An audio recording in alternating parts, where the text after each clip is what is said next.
Les âmes perdues. Luc 15, versets 1 à 10. Et tous les publicains et les pécheurs s'approchaient de lui pour l'entendre, et les pharisiens et les scribes murmuraient, disant : Celui-ci reçoit des pécheurs et mange avec eux. Et il leur dit cette parabole, disant : Quel est l'homme d'entre vous qui, ayant 100 brebis et en ayant perdu une, ne laisse les 99 au désert et ne s'en aille auprès de celle qui est perdue, jusqu'à ce qu'il l'ait trouvée, et l'ayant trouvée, il la met sur ses propres épaules bien joyeux, et de retour à la maison il appelle les amis et les voisins en disant : Réjouissez-vous avec moi car j'ai trouvé ma brebis perdue. Je vous dis qu'ainsi il y aura de la joie au ciel pour un seul pécheur qui se repent, plus que pour 99 justes qui n'ont pas besoin de repentance. Ou quelle est la femme qui, ayant 10 drachmes, si elle perd une drachme, n'allume la lampe et ne balaye la maison, et ne cherche diligemment jusqu'à ce qu'elle l'ait trouvée, et l'ayant trouvée, elle assemble ses amis et voisines en disant : Réjouissez-vous avec moi car j'ai trouvé la drachme que j'avais perdue. Ainsi je vous dis, il y a de la joie devant les anges de Dieu pour un seul pécheur qui se repent. Le Seigneur trouve-t-il ceux qui étaient perdus ? En Luc 15 que nous lisons aujourd'hui, il y a 2 paraboles, la parabole de la brebis perdue et la parabole de la drachme perdue. Le Seigneur ici parle à travers de 2 paraboles. L'une parle de combien le Seigneur a eu de joie lorsque lui, le Maître, a trouvé l'une de ses 100 brebis qui avait perdu son chemin. Cela parle de la fatigue et difficulté de trouver une de ces brebis qui a été perdue et de la joie de la retrouver. Dieu est puissant, mais je ne peux décrire combien c'est difficile pour lui de trouver une brebis qui a quitté sa maison comme elle l'a voulu. Mes chers croyants, trouver une seule brebis perdue est une chose si joyeuse que tous les gens du village se sont assemblés pour faire une fête.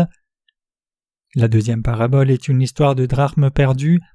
Une femme a perdu l'une des pièces, a tout déplacé, regardé partout par terre, bougé son vêtement, nettoyé l'endroit où elle était, et a cherché pendant l'équivalent de 10 ans de poussière. Elle s'est même demandé si elle ne l'avait pas perdue entre le mur et le papier peint, donc elle a défait toute la maison pour la trouver. Faire cela est vraiment embêtant et difficile. La femme a lavé sa maison, nettoyé, tout retourné, et défait le papier peint pour trouver la pièce perdue. Elle s'est demandé si ce n'était pas tombé dans un bol et a donc retourné tous les bols. Elle s'est demandé si ce n'était pas dans ses vêtements et les a tous secoués. Quel désordre faisons-nous quand nous perdons des choses qui nous sont précieuses ? Quand nous perdons quelque chose qui est très précieux pour nous et ne savons pas si c'est tombé derrière le réfrigérateur, sous la télévision, derrière l'armoire, nous faisons de notre mieux pour le trouver. C'est réellement précieux et nous devons le retrouver, mais ce n'est nulle part. N'avons-nous pas alors lavé, nettoyé et retourné tout ce qui est dans la maison et cherché diligemment ? C'est comme cela quand les gens essaient de trouver quelque chose qu'ils ont perdu. C'est aussi fatigant et dur pour Dieu de trouver quelqu'un qui l'a perdu. Dieu cherche les âmes de cette façon. Les gens pensent qu'une pièce n'est pas grand-chose, mais Dieu cherche vraiment les âmes précieuses qui n'ont pas encore reçu la rémission des péchés qui errent et sont perdus. Il y a beaucoup de gens dans ce monde, mais le Seigneur demande ceci : Quel est l'homme d'entre vous qui, ayant 100 brebis et en ayant perdu une, ne laisse les 99 au désert et ne s'en aille auprès de celle qui est perdue, jusqu'à ce qu'il l'ait trouvée ? Luc 15, verset 4. Tous les gens parmi 100 personnes ne sont pas des âmes perdues. Le Seigneur dit qu'il cherche la seule parmi les 100, elles ne sont pas toutes perdues. Il y a une âme perdue parmi les 100. Savez-vous combien c'est difficile de trouver cette âme ? Il est question de devoir trouver une âme parmi 100 personnes. Il en faut 100 pour un. Est-ce facile ou pas ? C'est réellement difficile. Nous préparons aussi la prédication de l'Évangile et cherchons les gens comme cela. Il y a réellement beaucoup de gens, et la question est de savoir qui sont les âmes perdues parmi eux. Dieu sait qui sont les âmes perdues. C'est ainsi aux yeux de Dieu. Quand nous rencontrons des âmes, elles ne savent pas si elles sont perdues ou non. Elles pensent toutes être justes. Sur 100 âmes, 99 pensent être bien. Ces gens disent ce qui suit, n'est-ce pas ? Je vais bien, je crois correctement, quel est ton problème ?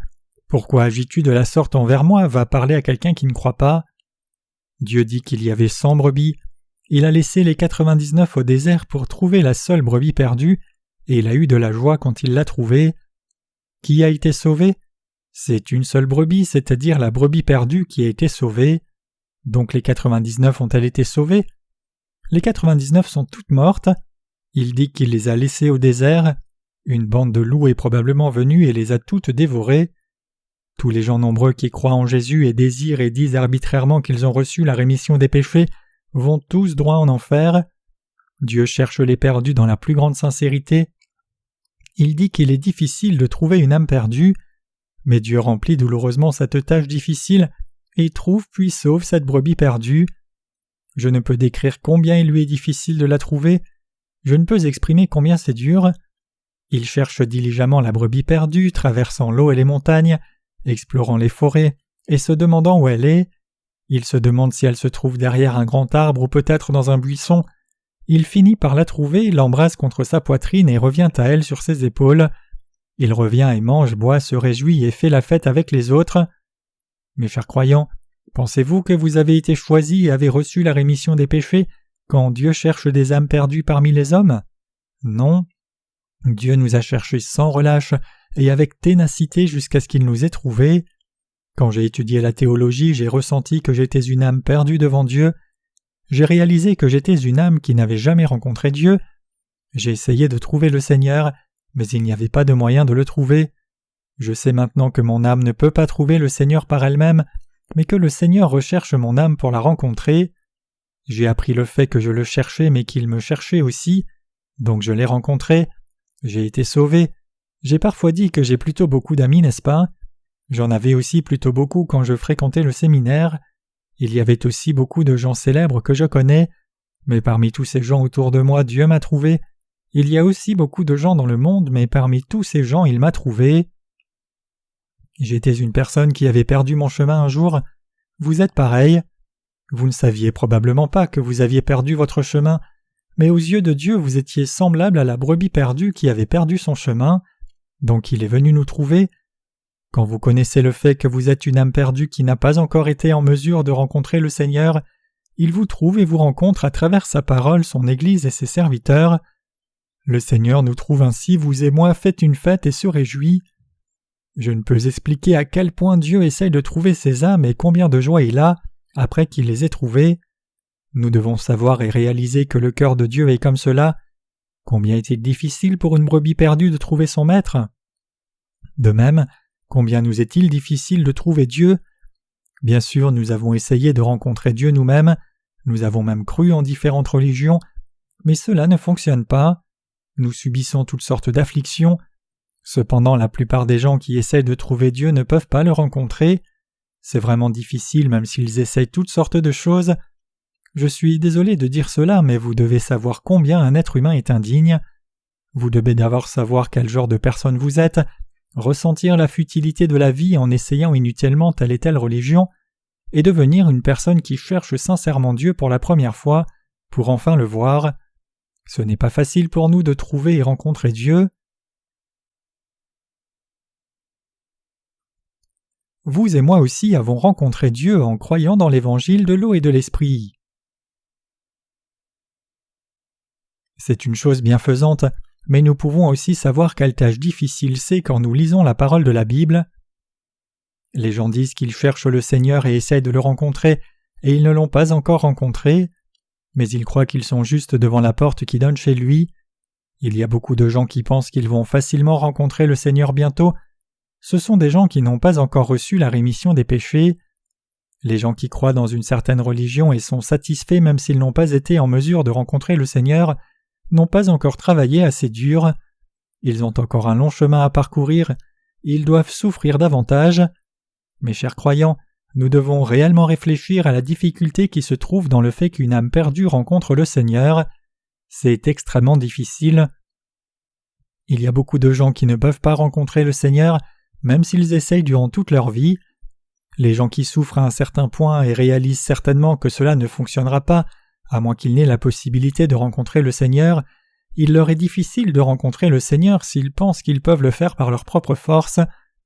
Ces gens ne croient pas dans l'Évangile quand nous le leur prêchons s'ils ne souffrent pas à un certain point. Ils doivent souffrir à la mort, être au seuil de la mort plusieurs fois, et tomber en enfer pour être en mesure de réellement croire en l'Évangile.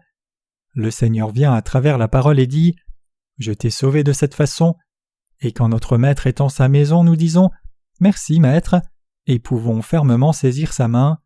Autrement, peu importe combien le Maître avance sa main avec tendresse, nous ne croirons pas au Seigneur comme des brebis insensées et penserons « Est-ce la main de mon Maître ou pas ?» Nous ne saisissons pas sa main au final. Mes chers croyants, il y a des gens ici qui sont avancés en âge et des gens qui sont jeunes. Que vous soyez vieux ou jeune, vous avez beaucoup souffert et beaucoup cherché Dieu. C'est ainsi que nous pouvons nous rencontrer ici et louer le Seigneur. Vous comprenez ? Cela ne se passe pas automatiquement de cette façon même si vous ne l'avez pas cherché instantanément. Nous avons subi nombreuses choses. Toute la vie que vous avez menée jusqu'à maintenant était un processus pour rencontrer Dieu. Le Seigneur a étendu sa main et a saisi vos mains que vous tendiez aussi. C'est le salut. J'ai pu connaître le fait que les gens n'acceptent pas l'Évangile à moins qu'ils ne souffrent de suffisamment de difficultés. Si vous n'aviez pas subi ces choses, accepté l'Évangile et n'étiez pas dans l'Église, vous devriez être réellement reconnaissant. Si vous n'aviez pas trouvé l'Évangile, vous devriez souffrir toute votre vie. Vous comprenez ? Les gens ne deviennent pas riches juste parce qu'ils essayent. Même si une personne collectionne les propriétés jusqu'à satisfaire son cœur, cela peut être dépensé en un instant si quelque chose de mal arrive.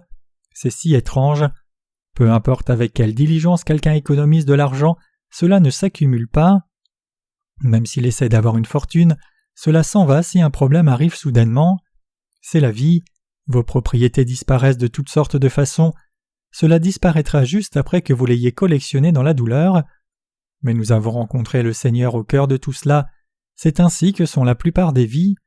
Donc si vous avez rencontré le Seigneur sans trop souffrir, vous devez vraiment vous unir au Seigneur et lui rendre grâce. Si vous avez beaucoup souffert jusqu'à rencontrer le Seigneur, vous savez certainement combien cet évangile est précieux.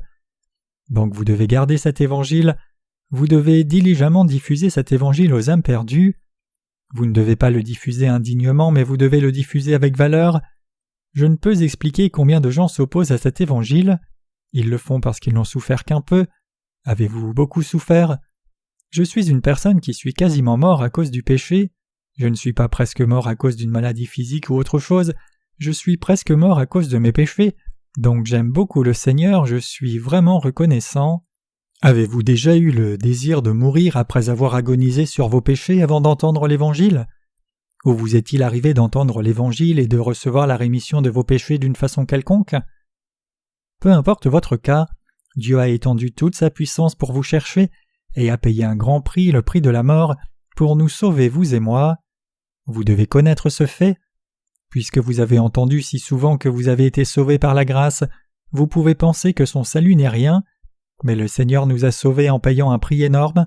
Nous l'avons obtenu gratuitement, mais Dieu a payé un grand prix. Chers saints, vous devez garder à l'esprit la grâce merveilleuse par laquelle Dieu nous a sauvés. Les gens doivent connaître le cœur de Dieu et combien ils doivent réellement chercher Dieu. Ils doivent ressentir le fait qu'ils ont besoin de Dieu. Les gens qui ne pensent pas qu'ils aient besoin de Dieu n'ont pas encore assez souffert. Ils ont encore beaucoup de crises devant eux. C'est alors seulement qu'ils pourront dire « Oh Dieu, veuille me sauver » et devenir une personne qui cherche l'aide de Dieu. Cependant, les gens qui pensent toujours qu'ils ont beaucoup de force pensent « Je me confie en moi-même, je crois en ma propre force ». J'étais comme cela il y a très longtemps et vous aussi. Nous croyons seulement en nous-mêmes. Les gens disent cela parce qu'ils n'ont pas encore perdu toute leur force d'homme. Ne partagez pas l'Évangile trop vite à ces gens-là. Plutôt, prophétisez et enseignez-leur à l'avance qu'ils vont beaucoup souffrir. Dites-leur, vous allez souffrir ce genre de choses à l'avenir et même presque mourir à cause du péché. Et si vous souffrez davantage et mourrez dans cet état, vous irez en enfer et souffrirez pour l'éternité. Les gens doivent souffrir et ils doivent réaliser quelle existence misérable ils sont. Vous devez leur parler de cette misère en détail. Je ne peux expliquer combien ils s'opposeront à vous si vous leur parlez trop gentiment. Vous comprenez ? Savez-vous pourquoi Dieu donne des épreuves aux gens à qui nous essayons de diffuser l'Évangile ? Savez-vous pourquoi il ne fait pas que leurs affaires fonctionnent comme ils le veulent mais leur donne plutôt des problèmes ? Il le fait pour qu'ils essayent de le trouver. Voici les pharisiens et les scribes dans le passage des Écritures d'aujourd'hui. Et tous les publicains et pécheurs s'approchaient de lui pour l'entendre, et les pharisiens et scribes murmuraient, disant « Celui-ci reçoit des pécheurs et mange avec eux. » Et il leur dit cette parabole, disant « Quel est l'homme d'entre vous qui, ayant 100 brebis, en ayant perdu une, ne laisse les 99 au désert et ne s'en aille après celle qui est perdue jusqu'à ce qu'il l'ait trouvée. Luc 15, versets 1 à 4. Qu'est-ce que cela signifie ? Cela signifie que si les 99 brebis ne sont pas les perdus que le Seigneur recherche, il laisse ces 99 aller en enfer et cherche la seule brebis perdue. Le Seigneur ne se soucie pas que les 99 partent en enfer. Au contraire, il prépare le chemin de l'enfer pour eux. Les 99 n'obtiennent pas l'attention du Seigneur. Une seule reçoit son attention. Comment est cette seule brebis ? La brebis perdue est celle qui obtient l'attention du Seigneur.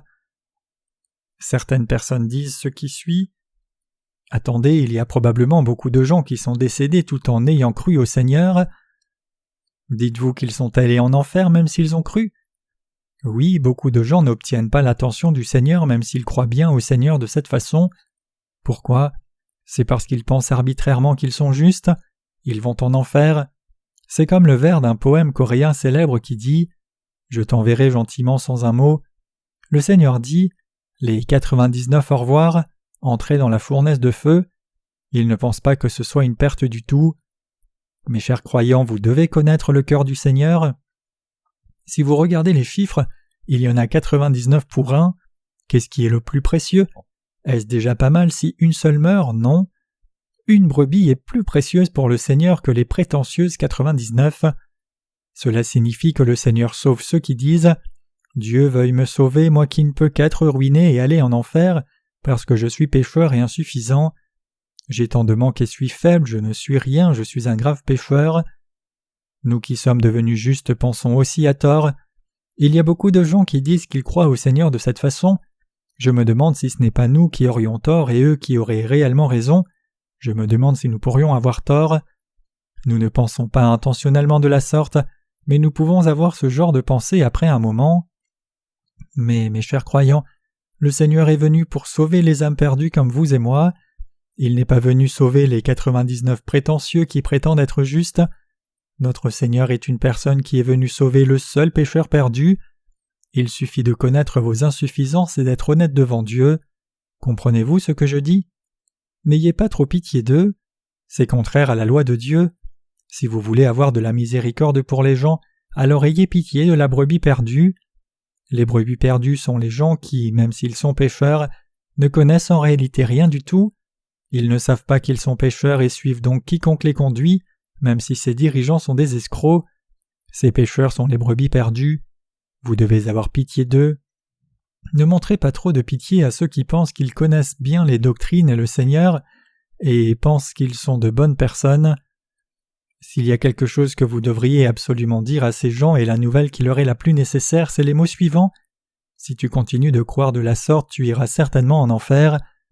Cette parole est la nouvelle la plus joyeuse pour ces âmes, plus encore que l'Évangile. Il n'y a absolument pas besoin de leur dire qu'ils iront dans le royaume de Dieu s'ils acceptent Jésus. Ce qu'ils ont vraiment besoin d'entendre, c'est ceci. Félicitations, si tu crois comme cela, tu iras en enfer. Sache que si tu es tué dans un accident de la route, tu tomberas dans les flammes de l'enfer au moment où tu fermeras les yeux. Dors bien toute la nuit parce que tu ne sais pas ce qui t'arrivera pendant que tu dors. Sache que tu iras certainement en enfer si tu meurs. C'est l'Évangile pour ces âmes-là. Dire quelque chose de choquant comme cela aux gens qui ne savent pas qu'ils vont en enfer est meilleur que de dire 100 choses au sujet de l'Évangile. Je ne peux expliquer combien c'est un travail épuisant pour Dieu de nous chercher. Mes chers croyants, vous avez probablement ressenti la même chose quand nous nous sommes préparés à diffuser l'Évangile. Nous faisons des réunions de réveil dans cette ville de Chuncheon afin de sauver une âme perdue. Nous ne devons pas faire ce genre de travail une seule fois, nous devons le faire nombreuses fois. Mais ce genre de ministère trie les 99 personnes ayant leur propre justice. Dieu travaille si dur pour trouver une âme perdue. Il laisse les 99 qui ont leur propre justice dans le désert et il cherche la seule perdue. Mes chers croyants, vous avez probablement vu des images de brebis sur des falaises ou tombant de lieux élevés et d'un berger la saisissant par les cornes pour la sauver. Ayant la même pensée de Dieu, les ouvriers saints de notre Église se consacrent à diffuser l'Évangile sur la terre. Les âmes qui n'ont pas encore rencontré Dieu souffrent aussi beaucoup, mais Dieu nous montre par cette parole combien il est difficile de sauver les âmes perdues. Le Seigneur a dit « Je vous dis qu'ainsi il y aura de la joie au ciel pour un seul pécheur qui se repent, plus que pour 99 justes qui n'ont pas besoin de repentance. Luc 15, verset 7, c'est une parabole. Nous sommes parmi les 99 personnes justes. Dans ce cas, les 99 désignent ceux qui ont déjà reçu le salut. Dieu se réjouit beaucoup d'un seul pécheur qui se repent et reçoit la rémission des péchés. Il le fait bien plus que pour les 99. Nous qui sommes les justes avons beaucoup de difficultés parce que nous servons le Seigneur et l'Évangile, mais le cœur de Dieu s'incline totalement vers la personne qui reçoit la rémission des péchés aujourd'hui. Quand la brebis perdue qui a pensé qu'il était normal d'avoir des péchés accepte Dieu, il lui demande si elle a du péché ou non, et elle répond qu'elle n'en a pas parce qu'il a déjà tout pris. Donc puisqu'elle répond de la sorte, Dieu la prend sur ses épaules, rentre à la maison, se réjouit et fait une fête. Mes chers croyants, tel est le cœur du Seigneur. Quand une personne reçoit la rémission des péchés quand nous diffusons l'Évangile, nous oublions tout le dur travail que nous avons fait à la cuisine, pour la littérature, tapant à l'ordinateur et tout le reste. Nous sommes heureux avec cette seule âme qui est sauvée, et nous sommes réellement heureux disant « As-tu des péchés ou pas? Tu n'en as pas, n'est-ce pas? Faisons une fête. » Dieu aime cela encore plus que ce que nous faisons. Si vous voulez connaître le cœur de Dieu, il se réjouit réellement et est heureux quand un pécheur se repent. Mes chers croyants, nous étions aussi pécheurs. Nous étions aussi pécheurs avant de nous repentir et d'avoir rencontré Jésus. Nous avons reçu la rémission de nos péchés. Comment était Dieu lorsque nous avons reçu la rémission des péchés? Il était extrêmement joyeux. Les gens qui viennent de recevoir la rémission des péchés peuvent s'étonner d'être une existence si merveilleuse pour que Dieu se réjouisse à ce point, mais ce n'est pas le cas. Le Seigneur se réjouit de la sorte parce qu'une âme qui a perdu le chemin a revêtu maintenant l'amour de Dieu et est revenue dans son champ. N'y a-t-il pas une atmosphère festive dans toute l'Église quand quelqu'un reçoit la rémission des péchés? Si une personne reçoit la rémission des péchés dans l'Église de Dieu, il y a une atmosphère festive qui que ce soit cette personne. Cette atmosphère festive dure 1 mois ou 2. Quand nous lui demandons si elle a du péché et l'entendons dire « Je n'ai pas de péché », c'est un nouveau festival pour nous. Nous le demandons et faisons un festival chaque jour. La personne qui devrait vraiment être heureuse est la personne qui a reçu la rémission des péchés, mais ceux qui aiment vraiment cela, c'est Dieu et nous. Nos cœurs sont vraiment joyeux et c'est une chose belle aux yeux de Dieu. Mes chers croyants, comprenez-vous un peu le cœur de Dieu? Le Seigneur a dit « Je vous dis qu'ainsi il y aura de la joie au ciel pour un seul pécheur qui se repent, plus que pour 99 justes qui n'ont pas besoin de repentance. » Luc 15, verset 7. Combien le Seigneur se réjouit-il de la rémission de nos péchés? Il est écrit « Il se réjouira à ton sujet avec bonheur » Sophonie 3, verset 17. Mes chers croyants, le Seigneur dit qu'il se réjouit à notre sujet avec bonheur. Dieu nous aime de la sorte. Il se réjouit à notre sujet comme cela, mais il se réjouit encore plus si un pécheur revient à lui. Ne nous réjouissons-nous pas aussi quand quelqu'un reçoit la rémission des péchés? Nos cœurs sont si joyeux parce que Dieu se réjouit à ce point au ciel. Si vous lisez la Bible, vous pouvez connaître un peu le cœur de Dieu. Vous pouvez aussi savoir que le Saint-Esprit agit dans nos cœurs.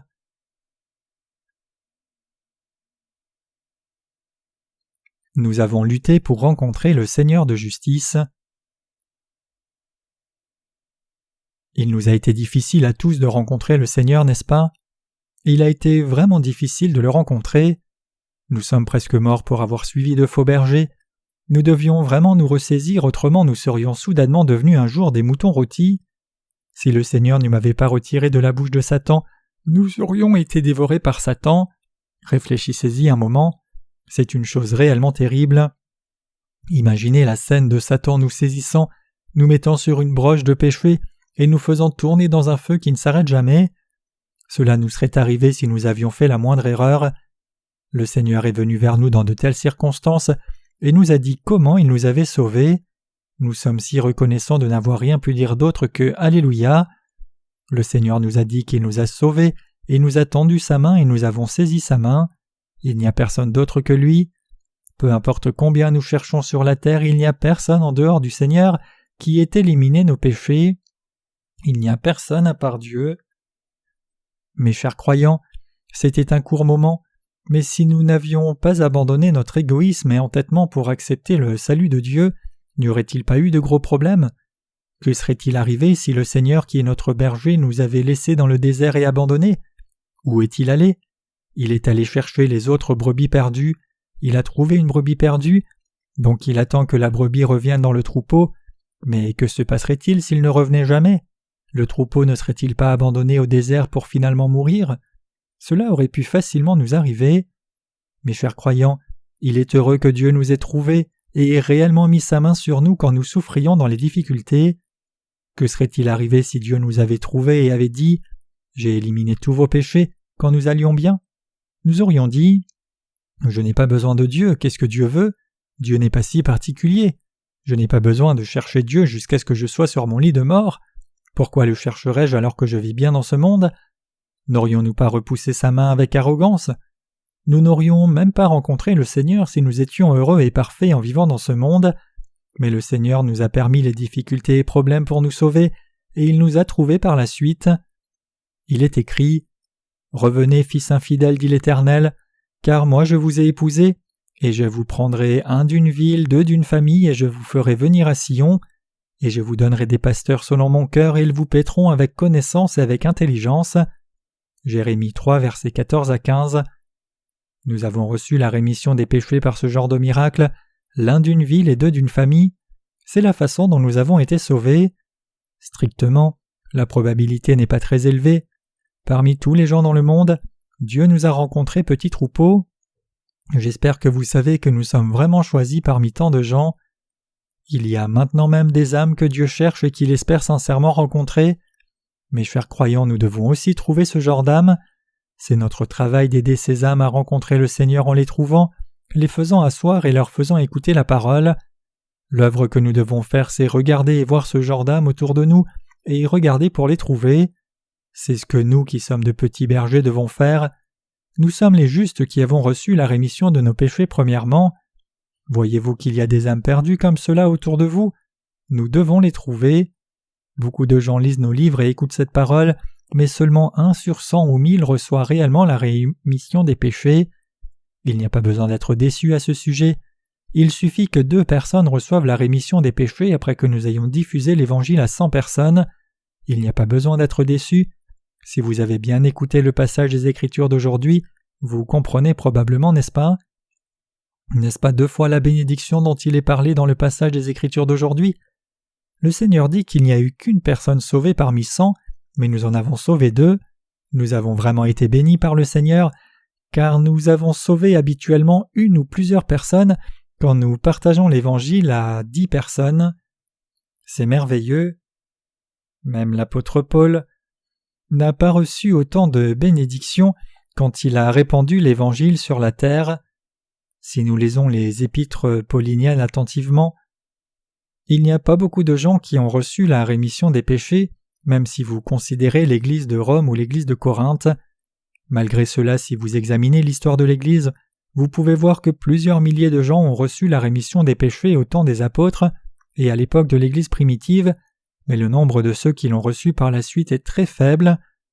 Il nous a été très difficile aussi de trouver Dieu, mais nous devons nous rappeler du fait qu'il nous a cherchés sans se lasser, et nous devons rendre grâce pour le fait que nous ayons pu le rencontrer. Nous devons vraiment être reconnaissants de ce que Dieu nous ait rencontrés. J'espère que vous êtes toujours reconnaissants au Seigneur. Quelle grande bénédiction c'est là! Même si nous sommes vraiment des êtres insuffisants, nous sommes des gens qui avons reçu la bénédiction d'avoir pu rencontrer Dieu. Même si nous sommes insuffisants, nous sommes dans l'Église de Dieu. Nous sommes des gens qui avons reçu les bénédictions de Dieu. Parmi toutes les étoiles du ciel, nous sommes la seule sur 1000 ou 10 000 qui a été choisie par Dieu. Je ne peux expliquer combien nous sommes reconnaissants. J'espère que nous devenons des gens reconnaissants dans notre vie entière. Nous réjouissons, suivons le Seigneur dans l'Église de Dieu qui est son corps, servons le Seigneur, sommes capables de la mission de diffusion de l'Évangile et connectons les âmes perdues au Seigneur en les cherchant diligemment. J'espère que vous devenez ce genre de saints.